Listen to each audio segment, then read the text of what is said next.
Hello everyone, it's Tom Stanley again, and this should be the last installment, I think, of the Juke Lift build series.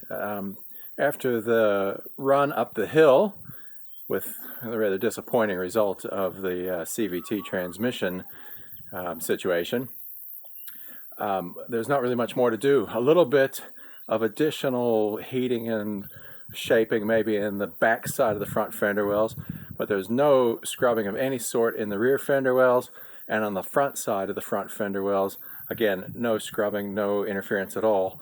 And when driving the vehicle on the road, hard lock, left, right turn, again, you can hear that little bit of interference against the back, but none of the hard interference that we had. So I'm pretty happy right now to get this into the home stretch, and we'll probably call it 97% done today. There's always room for changes and improvement. So what I'm going to do today is try to get the fender wells secured. We're going to use mounting tape to do that, and then I'll get around to the back end of the vehicle and add that extra washer in on the shocks so we can get a little bit more downward movement than what we currently have. There's been no trouble with that. I've had it over really rough bumpy conditions at speed and no issues, not hearing the shocks bottoming out or anything.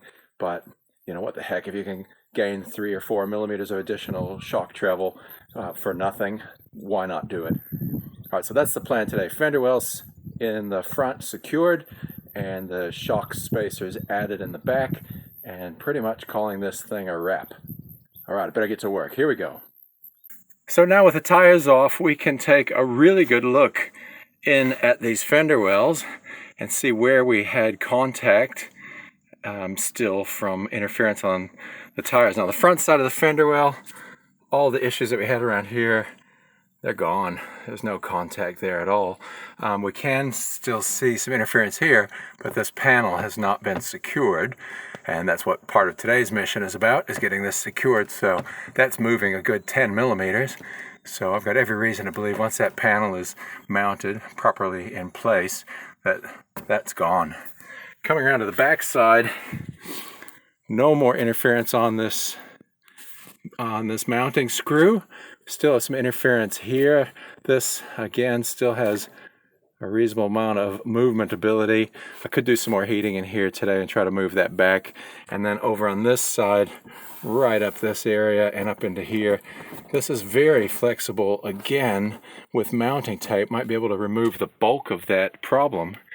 I'm going to find out soon enough. These little push pin rivets are going to have to come out, and then we'll see how much further back we can move this. Once I've got it mounted with the mounting tape, then I'll do a bit more work with some heat and maybe take it for another trial run. Even that area, there's a bulge because there's something behind there, but that's well out from where it needs to be. All right, now speaking of the mounting tape, this is the stuff we're using, Scotch Outdoor Mount. It's about 1 millimeter, maybe 0.7 millimeters thick, and I've purchased the 15-pound version of it. Now to get 15 pound, there's some guidelines on the back as to how much you have to use to get various holding capacities. To hold 1 pound, you need 4 inches of the tape. Well, we're basically holding nothing. If we looked at it just strictly from a pressure point of view, maybe 1/4 of a pound of pressure. I bet even less than that. So that's where I'm going with this thing. Gonna get this, get these fender panels mounted back up in here with the mounting tape, and see what I can do as far as any additional requirements for clearance. Okay, I'll be back soon. Okay, so I've removed the duct tape that was holding the panel. Of course, I used the good stuff, so there's some residual there. I've been trying to clean that with mineral turps, but the area is pretty tight, so it's going to wind up on the outside edge of the panel, so I'm not too worried about it anyways. But if I pull this back, you can see a couple of really good surfaces in here where I can run strips of the mounting tape, and then again down on the bottom on that body member. So this will all glue very tightly. Well, I'm sorry, this will all mount very tightly into place, and we'll be back to getting that additional clearance from where we started. These holes, it's at least 8 millimeters further forward, and then down here with that mounting, it's going to come up and forward, and that should, with any luck, it'll get rid of that. There might be a little more heat in there to push that around. So that's the plan right now. Just get this front secured and do the same thing over on the other side before I move on to this back side, which I think is going to be a little bit more challenging to do. Okay, back to it. I'll be back with an update. Now the bottom's been taped and you can see the line along which the tape runs from where I've been pressing and pushing it down. So I ran the ridge on that chassis member. I just ran that ridge along. Tape goes to right there is where it ends. Comes right through here. This area, of course, is not stuck to the tape because it's raised. And then we catch this lip and the tape is just in behind there. It looks pretty good. I'll keep on going. All right, taking a look at the top. I've got the tape laid in right to those edges, and I've tried to trim it to the same angles. That worked out pretty well, I think. And I've even put one in up here. This has a potential for movement, so I'll just secure that little button as well, and that should give us a pretty tight panel. I suspect once the tape cures, it's probably going to be tighter than when I had those plastic pop rivet thingies in it. All right, I'll pull that backing off and get this panel secured. Okay, so now with the whole fender well mounting taped into position, I added a little strip here.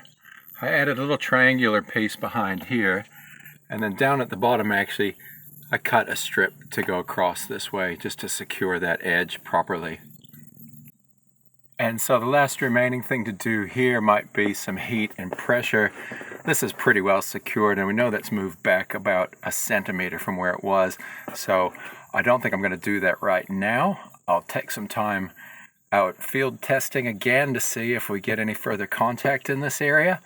And if that's the case, then I'll come in here with a little bit more heat. Looking up in this area, that's solid right there. So there's something metal or something solid behind there that can't move. The rest of this is open to some flexibility, but not a lot. And it seems to be now when I push in one area, it'll bend out in another area. So I think I'm just going to leave it for the time being, do some field trials, and just see how she goes. And now we're over on the right side of the vehicle. Fender well is loose again. And we see a very similar story to what we had on the other side after yesterday's trials. This area where there was a lot of contact before, there has been none. We still have contact in this area. This panel was very loose though. The duct tape that I'd used had not held, so this panel was flopping around a lot. So when this gets secured, there's going to be quite a significant difference as to how far down this projects, both forward and backward. It's going to be the same type of setup, running mounting tape along that lower member, and then on some of these beautiful flat surfaces up here around where the original mounting holes were, and up here where original mounting holes weren't. That's the plan, so I'll get to work. Okay, now as you can see on this side, the tape up was quite a bit more complex. Just the nature of the panel, the way it's cut, the way it's changed shape down at the bottom, and the mounting surfaces that I have to work with. A lot more tape work, I suppose, a lot more custom tape work on this side than on the other. But I think we're ready to go. I'll start peeling off that backing and get this thing stuck. Now on the other side, I started at the bottom and I worked my way up. On this side, I'm going to have a play, because it seems if I get this into position, then the bottom winds up being in the right place. So it could be different on this side than it was on the other. Nonetheless, that's just a bit of messing around and figuring out what's going to work best. Once I've decided, I'll peel off that backing and get this thing in place. Well, that mounted in a lot easier than I thought it was going to, and I did start at the top, push this right up and forward, got the tape strips in here mounted. Everything's stuck quite nicely, no issues at all. And then I came down and did this bottom along here where it is firm to the chassis member all the way out to here now. Now we did have some scraping in this area. If that continues, there's not a heck of a lot more can be done because I'm firm against the chassis there. You can only just see there it wiggles, there it's solid. Now the only thing I've got left to do here, I think, is a little bit of heat to reshape this. And as a matter of fact, over the whole panel surface, now that it's been repositioned, there's going to be some tension in that plastic. So I'm going to hit it with the heat gun and see if I can relieve some of that tension on both sides. Yeah, all right, we can see that did the trick. Bit of heat all through this area, including all these ribs. Remember, those are reinforcing structures in that panel, the way those ribs are made. Holding it back and then heating this area. Now you gotta remember too, that heat gun's 240 degrees. I don't know what the burn point is for human skin, but I'm sure it's much below that. So it does get pretty darn hot. So wearing gloves is important when doing this heating work. The panel gets that hot in areas where I'm heating and pushing, same thing. You would have seen in some of the other videos where I still had the gloves on as I was talking. So don't mess around with it. The heat is very real and can get you a pretty good burn if you're not careful. So I think I've done all that I can do on this front panel. And now looking at the back one, I'm not really sure there's much I can do. Even if I take the pins out, I'm against something solid right there. So what am I getting here? Like nothing. This could be heated and shrunk in some more, but again, there's something solid right there. Best I can do here is maybe gain 2 or 3 millimeters, which I've said in the past. Well, 2 or 3 millimeters is 2 or 3 millimeters. So I might try a little bit of heat on there, but I'm not going to dismount that panel and mount tape it into place because I'm just not going to get much benefit for the extra work. So I think a bit of heating and shaping, and like with the other side, this just might be down to some trial and error going forward. Nothing really to continue featuring here in this series, but worth continuing trials, inspecting the results, and seeing if I can clear some of this up. All right, so that's looking pretty good on both sides.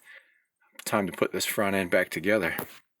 Right, so the front end's all closed up, and in an effort to try to deal with that rubbing in the rear internal portion of that front fender well, I've put a 3 millimeter spacer between the wheel and the hub. And I think that's going to be just enough to space it out, assuming that it doesn't give me other contact problems elsewhere in that fender well. But again, field trials will determine whether that works or not. All right, so with that, we're going to get around to the back and get onto these rear shocks, add that cup washer for it to be a spacer to give a little bit more downward travel on the shocks. Okay, so with the cup and cover off, you can see what I'm looking at here. That amount of thread, that's how much additional shock travel we could have. Now, it's not a heck of a lot, but like I've said on quite a few of these other adjustments and mods, 2 or 3 millimeters is 2 or 3 millimeters.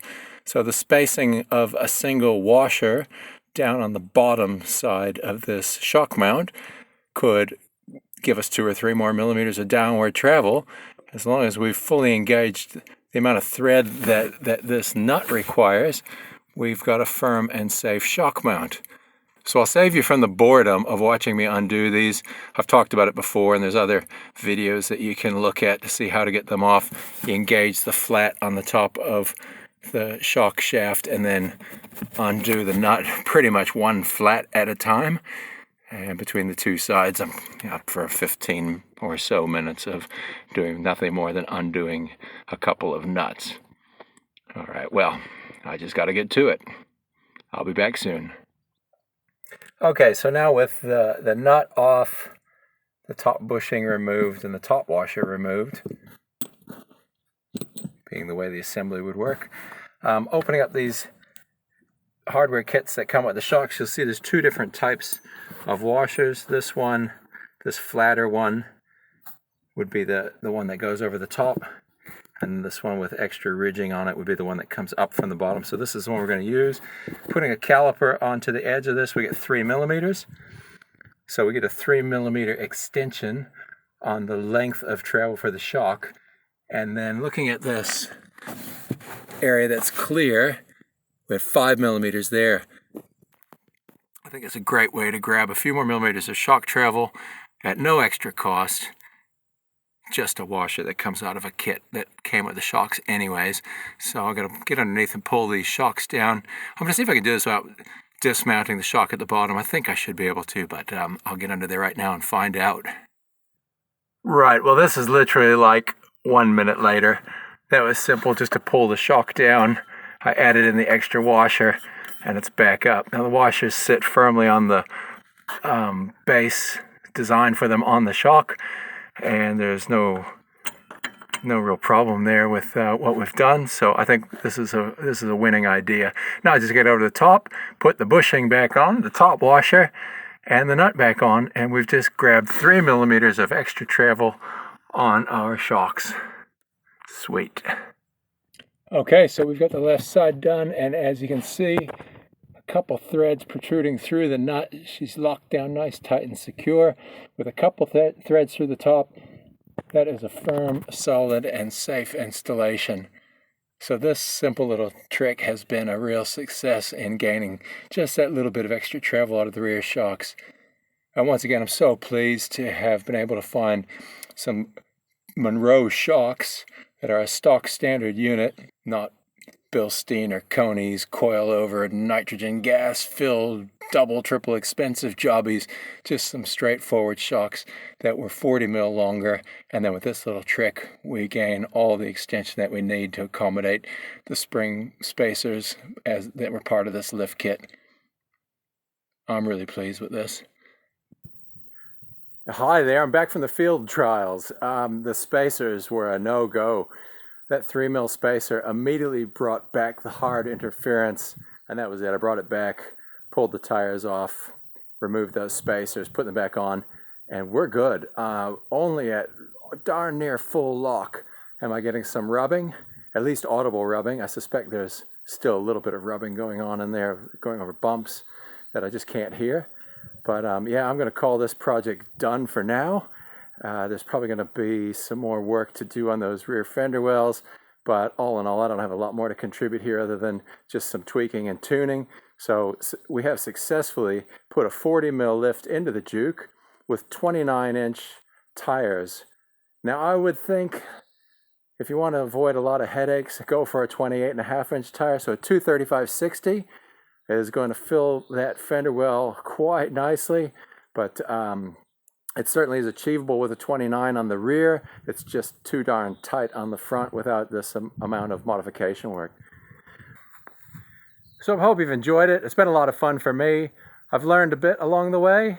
I've used some old skills that I had as well, and have come up with a pretty good result on this project, which, you know, at the beginning, go back to those first videos, I wasn't really sure I was going to be able to do it. So if you've enjoyed the content so far, hit the old subscribe and the notification bell below. Please give the video a thumbs up. A good old like goes a long way towards others being able to find this video, just kind of catering to the YouTube algorithms. I hope you've enjoyed it, and thank you for watching.